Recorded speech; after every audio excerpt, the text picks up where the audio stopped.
আব্দুল্লাহ বিন যায়েদ বিন আব্দে রাব্বিহি সাহাবী খেজুরের বাগানে কাজ করতেছেন। কে যেন মদিনার পথ দিয়ে বলে যায়, রাসূল নাই, চলে গেছে।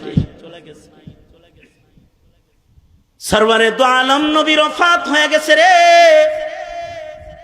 খবরটা শোনার সাথে সাথে আব্দুল্লাহ বিন যায়েদ বিন আব্দে রাব্বি খেজুরের বাগানে আল্লাহ পাককে ডেকে বলে, ওগো আল্লাহ, আমার এই চোখ দুইটা, যে চোখ দিয়া পৃথিবীর সবচেয়ে দামি নিয়ামত মুহাম্মাদুর রাসূলুল্লাহ সাল্লাল্লাহু আলাইহি ওয়াসাল্লামকে আমি দেখি, ওগো আল্লাহ, এই চোখ দিয়া যেহেতু আমার সরকার, আমার সরদার মুহাম্মাদুর রাসূলুল্লাহ সাল্লাল্লাহু আলাইহি ওয়াসাল্লামকে দেখা যাবে না, ওগো আল্লাহ, এ চোখ আমি তোমার কাছে আর চাই না, এটা লয়ে যাও গা।